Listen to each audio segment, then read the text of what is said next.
있습니다. 네. 이제 멕시코에서 희생자 가운데 노약자보다는 젊은 층이 많아요. 네. 이유가 뭔가요? 뭐 가설이긴 합니다만 1918년 스페인 독감에서도 군인 등이 가장 많이 감염돼서 높은 치사율을 보였습니다. 네. 가설이긴 하지만 일단 나이 든 사람들은 자신도 모르게 여러 바이러스에 접촉을 해서 이미 면역력을 가졌을 가능성이 있습니다. 또 젊은이들의 경우 면역 체계도 강력할 거 아닙니까? 따라서 신종 바이러스를 접하게 되면 폐렴 등 강력한 면역 반응이 나타나서 더 위험할 수 있다는 추정도 가능합니다. 특이하군요. 예, 유독 멕시코에서 희생자가 많은 이유는 허술한 방역 체계 때문으로 볼 수 있습니다. 네. 항바이러스제인 타미플루도 거의 쓰이지 않고 있고 무엇보다 초기 방역이 허술해서 병이 진행돼서 심각해진 뒤에야 신고가 접수되는 것도 한 요인으로 볼 수가 있습니다. 네. 자, 이번 SI 변종 바이러스 때문 아니냐 이런 얘기가 나오고 있는데 그동안에 세계보건기구 WHO가 이 변종 바이러스를 많이 경고를 해왔죠? 그렇습니다. 우리가 이제 사스하고 AI 사태를 거치면서 세계보건기구는 변종 바이러스, 신종 바이러스가 출현해서 세계적인 대유행으로 이어질 가능성에 대해서 계속 경고를 해왔는데요. 네. 대유행이 나타나려면 일단 동물 등에서 유래된 신종 바이러스가 출현해야 되고 이 바이러스가 사람과 사람으로 효과적으로 전파되는 능력을 획득해야 합니다. 지난 100년간 신종 바이러스 대유행은 모두 3차례가 있었는데 1918년 스페인 독감, 57년 아시아 독감, 그리고 1968년 홍콩 독감이 바로 그것이죠. 네. 모두 동물에서 유래한 것으로 보고 있는데요. 특히 1918년 스페인 독감은 조류 인플루엔자 바이러스 이미 확인이 됐습니다. 네. 그럼 이 SI에 대한 좀 현실적인 대응책 뭐가 있을까요? 일단 국민들이 많이 불안해하고 있을 것 같은데 그렇죠. 지금 유행하고 있는 돼지 인플루엔자 바이러스 SI는 치료제인 타미플루에 매우 잘 듣는 것으로 지금 확인이 되고 있고요. 네. 게다가 폐렴 등이 생기게 되면 위험할 수 있지만 지금 의심 환자 또 추정 환자는 거의 감기 정도의 증상, 가벼운 증상만 앓고 있는 상황이고 네. 혹여 폐렴 등이 생긴다고 해도 국내 의료진의 그 폐렴 치료 수준이 상당히 높기 때문에 너무 큰 걱정은 하실 필요는 없을 것 같습니다. 그렇군요. 다만 국내 추정 환자가 발생한 만큼 개인 위생은 좀 철저히 해야 할 필요가 있을 텐데 네. 하루 8번 이상 손을 씻고 또 혹 그 발열이나 기침 등의 어떤 호흡기 증상이 있는 분들하고는 가급적 긴밀한 접촉은 피하는 게 좋을 것 같습니다. 네. 그러니까 막연한 불안감은 가질 필요 없다 이런 말씀이시네요. 그렇죠. 예. 자, 그리고 이 현대의학은 계속 발전을 하는데 왜 이렇게 변종 바이러스가 생기는 겁니까? 그러게. 자연이 인류에게 던진 일종의 경고장이라고 볼 수 있을 것 같습니다. 바이러스가 이제 계속 변이를 하는 게 특징이죠. 게다가 인간이 이제 무분별하게 생활 반경을 확장하면서 동물과 사람 간 경계 영역이 파괴됐고 그 과정에서 새로운 변종 바이러스가 계속 나오고 있습니다. 예. 더군다나 글로벌화가 이루어지면서 질병의 확산 속도가 매우 빨라졌는데요. 1918년 스페인 독감은 2년 동안 전 세계에서 4천만 명의 목숨을 앗아갔지만 AI와 SI 등은 에어플레인 바이러스 불릴 만큼 비행기 등을 통해서 순식간에 전 세계를 위협하고 있는 그런 상황입니다. 네. 그럼 마지막으로 앞으로 상황 좀 예상을 해주시죠. 그 AI는 5년 새 5년 동안 발병을 해서 예. 400명을 감염을 시켰는데 SI는 불과 한 달 만에 수천 명을 지금 감염시킬 정도로 너무 빨라요. 전파 속도가 굉장히 빠릅니다. 따라서 전 세계적인 대유행 가능성을 배제할 수는 없습니다. 다만 63%의 치사율을 보인 AI 인체 감염에 비해선 돼지 인플루엔자는 치사율이 7% 정도로 추정되고 있는데 매우 치명적이라고 보기에는 힘들 것 같습니다. 예. 사망자는 거의 멕시코에서 발생했고요. 전문가 중에서 우리가 흔히 겪는 계절성 독감보다도 혹시 더 약한 게 아니냐 이런 의견을 개진하는 사람도 있습니다. 하지만 바이러스는 계속 변이를 하기 때문에 방역을 철저히 하는 등 대비에 만전을 기해야 할 것 같습니다. 네. 네. 자, 이충현 의학 전문 기자 잘 들었습니다.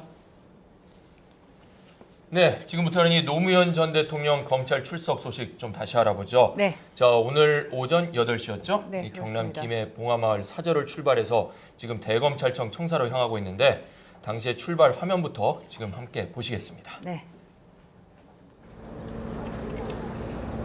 네, 지금 사저에서 나오는 모습인데요. 네. 문재인 전 실장 등 그 측근 인사들도 지금 함께 보이고 있습니다. 그렇죠. 오늘 이제 문재인 실장과 전해철 전 수석이 예. 같이 변론을 하기로 되겠죠. 네. 자, 지금 이제 마을 어귀로 취재진들이 대기하고 있는 곳으로 이동하는 모습을 보고 계십니다. 사저에서 한 100m 정도 떨어진 곳인데요. 네. 경호 문제 때문에 아무래도 이렇게 차량을 이제 타고 이동을 네. 해야 되죠. 그래서 취재진 앞에서 간단하게 소회를 밝힙니다. 네. 직접 한번 들어보실까요?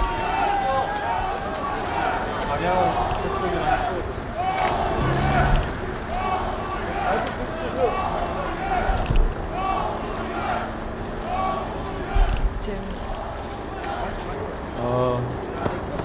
아침 식사하셨습니까? 네, 국민 여러분께 면목이 없습니다. 실망시켜드려서 죄송합니다. 가서 잘 다녀오겠습니다. 면목이 없다, 실망시켜드려 죄송하다, 그리고 잘 다녀오겠다는 이런 대국민 입장을 짤막하게 발표를 하고 예. 지금 대검찰청 청사로 향하기 위해서 의전용 버스에 탑승을 하고 있는 노무현 전 대통령입니다. 네. 자, 배웅 나온 관련 인사들에게 지금 손을 흔들어서 잠시 인사를 하고요. 그 지지 세력인 노상모 회원들도 지금 노란 풍선을 들고 마을 어귀까지 지금 늘어서 있는 모습 보실 수 있습니다. 오늘 새벽부터 나와서 배웅을 준비했다고 하죠. 예. 네. 네, 14년 만에 이렇게 또다시 전직 대통령을 조사하게 될 검찰, 지금 긴장감이 감돌고 있습니다. 네, 서울 서초동 대검찰청 청사로 가보겠습니다. 정유석 기자. 네, 대검찰청입니다. 네, 이제 소환 시각이 임박했는데 자 어떻습니까? 그거 상당히 분주하겠군요. 그렇습니다. 노무현 전 대통령 앞서 화면으로서 보셨지만 고속도로를 출발해 이곳 서초동 대검찰청 청사로 향하고 있습니다. 이곳 대검찰청은 긴장감 속에 이 노 전 대통령을 맞을 준비에 분주한 모습을 보이고 있는데요.